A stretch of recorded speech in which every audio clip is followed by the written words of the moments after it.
Barrister Rasna, বাংলাদেশের প্রাক্তন প্রধানমন্ত্রী শেখ হাসিনাকে দেশে ফেরা থেকে উদ্যোগী হয়েছে আমাদের অন্তর্বর্তীকালীন সরকার। কিছু আইনি প্রক্রিয়ার জন্য অপেক্ষা করছে সরকার। রোববার প্রধান উপদেষ্টার প্রেস সচিব শফিকুল আলম এ কথাটি বলেছেন। তিনি বলেছেন যে ভারতের সঙ্গে বাংলাদেশের যে বর্তমান প্রত্যর্পণ চুক্তিটা রয়েছে তার কিছু আইনি প্রক্রিয়া রয়েছে, সেই আইনি প্রক্রিয়া শেষ হলেই শেখ হাসিনাকে চাওয়া হবে। প্রশ্ন হলো, ভারত কি এ ব্যাপারে ইতিবাচক সাড়া দেবে? আর যদি না দেয় তাহলে কি হবে?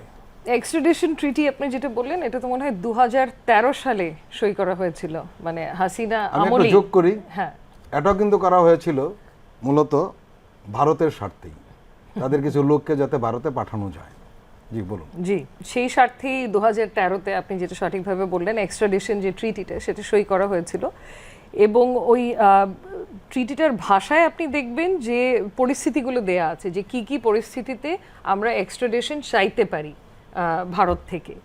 এবং আই থিঙ্ক আমাদের প্রেস সেক্রেটারি সে কথাগুলোই বলছিলেন যে লিগ্যাল কিছু স্টেপস আছে, যে একটা প্রসিজার দেয়া আছে এক্সট্রাডিশন ট্রিটিতে, ওই প্রসিজারগুলো ফলো করেই এক্সট্রাডিশন রিকোয়েস্ট চাওয়া হবে। আমি জাস্ট ছোট্ট করে টাচ করি, যেরকম যদি কোনো গুরুতর কোনো অপরাধ করা হয় যেটা দুদেশেই অপরাধ বলে গণ্য হয়, সেক্ষেত্রে এখানে কিছু আবার এক্সেপশনস কার্ভ আউট করা হয়েছে।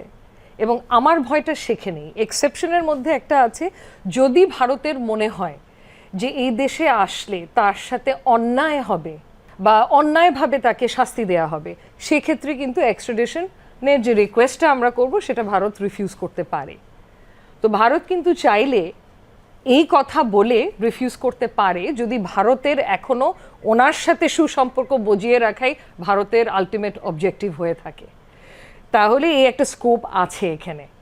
সো আমি আশা করছি যে সেই এক্সেপশনের মধ্যে পড়বে না এবং ভারত সহযোগিতা করবে।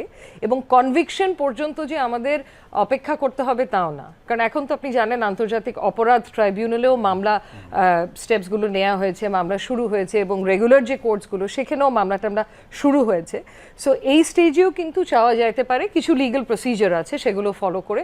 আবার অনেক সময় কনভিকশনের পরেও চায়, যখন দোষী সাব্যস্ত হয়ে গেছে তখনও চায়। এবং ভারতে আমার যতটুকু মনে আছে এই ট্রিটিতে লেখা, যে এটা এক্সটার্নাল অ্যাফেয়ার্স মিনিস্ট্রি, তাদের যে পররাষ্ট্র মন্ত্রণালয় সেখানে রিকোয়েস্টে যাবে, এবং প্রসিজারটা হচ্ছে যে তারপরে এটা কোর্টেও উঠবে, একটা হিয়ারিংয়ের পরে সিদ্ধান্ত নেওয়া হবে যে পাঠাবে কি না। তো আমি আশা করছি যে এখানে তো কোনো দ্বিমত পোষণ করার কোনো অবকাশ নেই ভারতের। কিন্তু না পাঠালে হবে কি, এই দুই দেশের সম্পর্কে একটা কাটা হয়ে থাকবে এই বিষয়টি। অ্যাবসলিউটলি, মানে না পাঠালে ওই আস্থার জায়গাটা তৈরি হওয়া ইম্পসিবল। কারণ আপনি দেখেন এখন যে অস্থিরতাটা, এটার তো একটা মূল কারণ হচ্ছে যে শেখ হাসিনা ওখানে বসে এসব বিভ্রান্তিমূলক ভুয়া সংবাদ ছড়াচ্ছে, প্রভোকেটিভ স্টেটমেন্ট করছে, যেটাতে আমাদের যে একটা সাম্প্রদায়িক সম্প্রীতি সবসময় ছিল বাংলাদেশে সেটা এফেক্ট করছে এবং অস্থিরতাটাকে বাড়াচ্ছে। এবং সে কারণে কিন্তু ভারত এবং বাংলাদেশের টেনশন বেড়েই যাচ্ছে। সো সেখানে যদি ধরেন তারা অ্যাসাইলেম দিয়ে দেয় এরকম একটা পরিস্থিতিতে, হতে পারে অ্যাসাইলেম দিয়ে দিলে তো আমাদের রিকোয়েস্ট তারা রিফিউজ করবেই এক্সট্রাডিশনের। সো আমি আশা করছি এমন কিছু হবে না, কারণ এখানে তো একটা দুটো অভিযোগ না, ওনার এগেনস্টে গণহত্যার অভিযোগ, গুমের অভিযোগ, আরও এরকম, আর ফাইন্যান্সিয়াল ক্রাইমস যেগুলো আছে, মানি লন্ডারিং থেকে শুরু করলে, এটা তো আমি আর যেটা বললাম, আজাদ ভাই যেটা বললেন, যেটা তো বলাই বাহুল্য, এটা তো আমরা সবাই জানি যে দেশটাকে খালি করে চলে গেছে। সো এই পরিস্থিতিতে ভারত বাংলাদেশের সম্পর্ক এফেক্টেড হবেই যদি এক্সট্রাডিশন রিফিউজ করা হয়। আজাদ মজুমদার, আপনি একটু আশাবাদের কথা বলেছেন, ব্যারিস্টার রাসনা অনেক কিছু সমালোচনার পরেও কিন্তু একটু আশাবাদ ব্যক্ত করেছেন যে ভারত হয়তো সামগ্রিক বিষয় চিন্তা করে তার অবস্থার কিছুটা হলেও পরিবর্তন করতে পারে। এটা হওয়ার কিন্তু অতীতের একটা ইতিহাস রয়েছে, আমাদের দেশের সঙ্গে নয়, অন্যান্য দেশের সঙ্গে। আপনি লক্ষ্য করেছেন ভারত যখন কোনো দেশের বিরুদ্ধে এরকম প্রপাগান্ডা চালায়, ফেক নিউজ, ডিসইনফরমেশন, মিসইনফরমেশন সলাপ করে দেয়, আমরা নেপালের সাথে দেখেছি এবং অতি সম্প্রতি দেখেছি মালদ্বীপের সঙ্গে। তারা মালদ্বীপকে হেন কোনো ভাষা নেই যে ভাষা আক্রমণ করেনি, কিন্তু শেষ পর্যন্ত কিন্তু এই বিষয়ে তারা চুপ হয়ে গিয়েছে। বাংলাদেশের ব্যাপারে কি এরকম হতে পারে? যদি বাংলাদেশের আর ভারতের সম্পর্কের ডাইনামিক্সগুলো দেখেন, একটা জিনিস দেখবেন যে গত 15 বছর ধরে ভারত কিন্তু বাংলাদেশের মানুষের সাথে কোনো সম্পর্ক তৈরি করেনি, সম্পর্ক তৈরি করেছে বাংলাদেশের সরকারের সাথে। যখন তাদের পছন্দের সরকারও নয়, অনেকটা বাড়িয়ে বলা যায় ব্যক্তির সঙ্গে। হ্যাঁ, তো যখন সেই ব্যক্তি চলে গেছে বা সেই সরকার চলে গেছে, একটা বিরাট ভ্যাকুয়াম তৈরি হয়েছে, যেটা ভারত এখন বুঝতে পারছে যে বাংলাদেশের মানুষের সাথে সম্পর্ক না থাকার ফলে তারা এক ধরনের অসুবিধায় পড়ছে, কারণ বাংলাদেশ ভারতের জন্য গুরুত্বপূর্ণ প্রতিবেশী।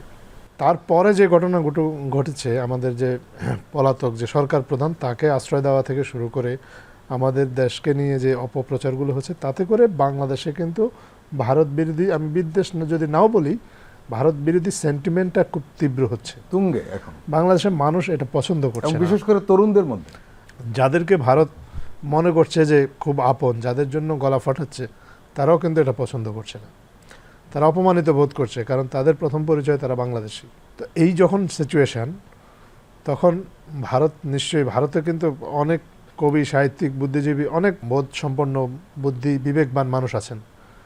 তারা যদি এটা বুঝতে পারেন যে ভারত যেটা করছে তাতে আসলে ক্রমাগতভাবে ভারত বাংলাদেশে ভারত বিরোধী দাবানলটাকে উস্কে দিচ্ছে, এই ক্ষোভের বিস্ফোরণ যদি ঘটে বাংলাদেশে, তাহলে সেটা কারোর জন্য খুব একটা ভালো কোনো ফল বয়ে আনবে না।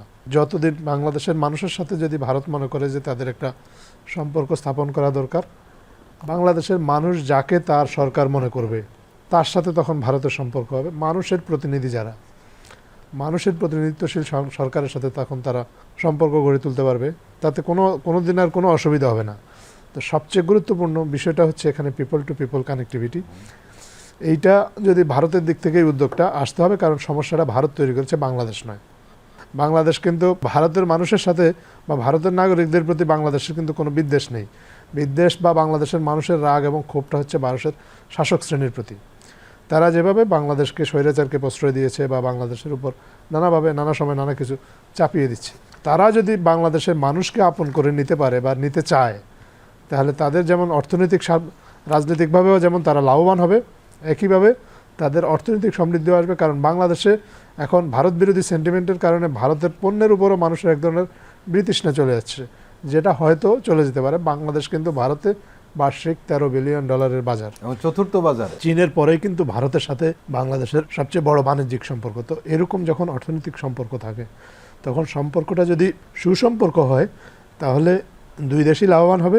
এখানে যেহেতু ভারত হচ্ছে আসলে বিক্রেতা, বাংলাদেশ হচ্ছে ক্রেতা, ক্রয় বিক্রয়ের ক্ষেত্রে আমরা সবসময় দেখি বিক্রেতাই আসলে তার লাভটা বেশি খোঁজে এবং শেষ বিচারে বিক্রেতার লাভটাই বেশি হয়। তো ভারত বিক্রেতার অবস্থান থেকেও যদি বাংলাদেশের সাথে সুসম্পর্কটা গড়ে তোলে, চূড়ান্ত বিচারে তারাই লাভবান হবে, বাংলাদেশের মানুষ তো লাভবান হবেই। এবং এইটা যত দ্রুত তারা উপলব্ধি করতে পারবে, ততই আসলে সবার জন্য মঙ্গল।